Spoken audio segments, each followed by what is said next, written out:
Hey guys, my name is Alex, and this is a video about books. Just yesterday I made that video about coming back to Kingly Endeavors, but today I decided to just make another video, even though this is about stuff I read like a while ago. And the reason I want to make a video today is because today I called out of work. I decided I should be productive, but the reason I called out of work today is because I fucking hate it. Like, it's not horrible, but I'm a bartender at this family restaurant, and I really love my colleagues, and I have really cool managers, but we've got this new manager who's kind of a dick. Everyone on staff has an anecdote about how this dude was like an infernal douche, like right to them, just says something vindictive, something pointedly humiliating. So that, I don't know, I had like a confrontation with him on Friday, and I like lost my cool, and then the next day, even though I made good money on Friday, I then worked 13 hours on Saturday and I made $70 in tips. And so to have that fucking compiled indignity of like making no money and being like ridiculed for sport by some senselessly vindictive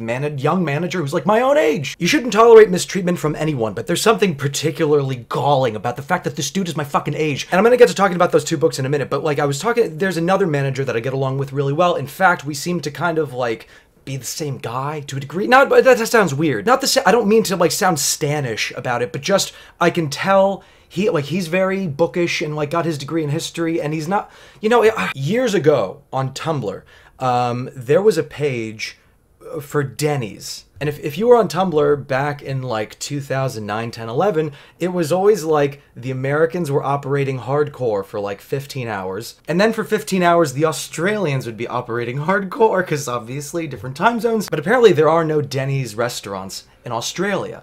And so Dennys would put out all this hilarious content about the restaurant, kind of not taking itself seriously. And all these Australians were like, what the fuck is Dennys? What is this place like? Is the food at Dennys delicious? Do Americans like to go to Dennys? And I don't think this one particular response was famous, but it stayed with me for like a decade, where this one person was like, in America, you don't go to Dennys, you end up at Dennys. And it feels like the same principle kind of applies in terms of the general, like, American cultural conception of working in hospitality. It seems like, yeah, you're a server, you're a busser, you're a bartender, a restaurant manager. Surely that is not the line of work to which you aspired when you were a young person. Clearly it's just something that you ended up there. But I have found, over the past few years of working at restaurants, that there is something like fucking really galvanizing and interesting about working in hospitality. Particularly hospitality management. Kind of, this sounds very like grandiose, like a weird kind of mix of the two roles. But I'm recently on a kick of reading like a long streak of presidential biographies, because it's like doing research for a book that I'm writing. And one of the things that's so fascinating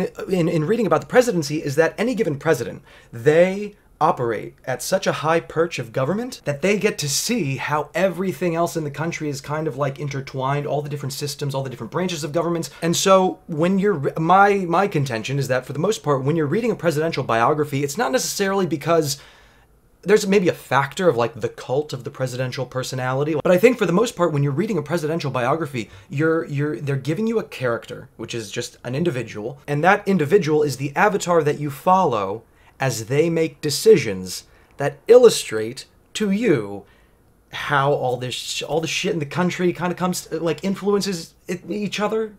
But the fascination that I have in reading those presidential biographies, I see some of that manifested in looking at what my managers do at restaurants. There's like 9 different fires always going on at once, some of them literal. They always have to have like that friendly, welcoming face to the customer. They have to be transcendently patient in order to deal with the mostly bullshit complaints of the customer. Not only do they have to know where all the fire extinguishers are and how the ice machine works and have to coordinate payroll and scheduling. At every restaurant where I've worked, all of the managers also had to know how to make every dish on the menu from scratch. So when I'm there and when I know that I'm going to be at the restaurant for fucking 13 hours for the entirety of my Saturday, it becomes its own world. Just everything is interconnected, and I find it very interesting. And okay, so Kurt Vonnegut survived like this very horrible house fire. He accidentally burned his house down when he was smoking a cigarette in the attic, and he was watching the Super Bowl, and he was ashing into a waste paper basket, and then he fell asleep, and the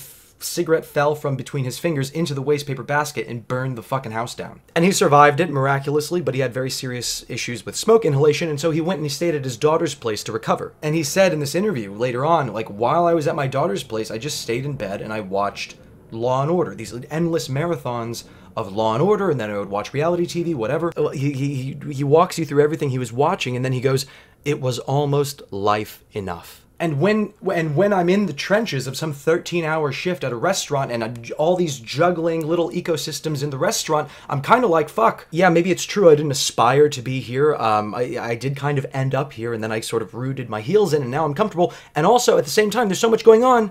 It's almost life enough. So I do enjoy the work, and I'm happy to have that job, but there is part of me that is angry. Like, I'm angry at the douchebag manager for being a douchebag, but I also have to acknowledge that my anger about his douchery is immeasurably magnified by the fact that I'm also angry at myself for needing this job. I'm angry at myself for the fact that I have not found some line of work that is not manual labor, something that utilizes, I don't know, whatever tenuous skill set I can claim to have, and gives me a sense of great reward. I do have a sense of reward working at the bar, because you see people come in, especially at happy hour. I'm in like a sort of business district, and so people come down from their offices, and there's a woman who comes in on a regular basis, and she sits down on her lunch hour, and she always says, Patron Silver, double, neat. In other words, 3 room temperature ounces of tequila at like 11:45.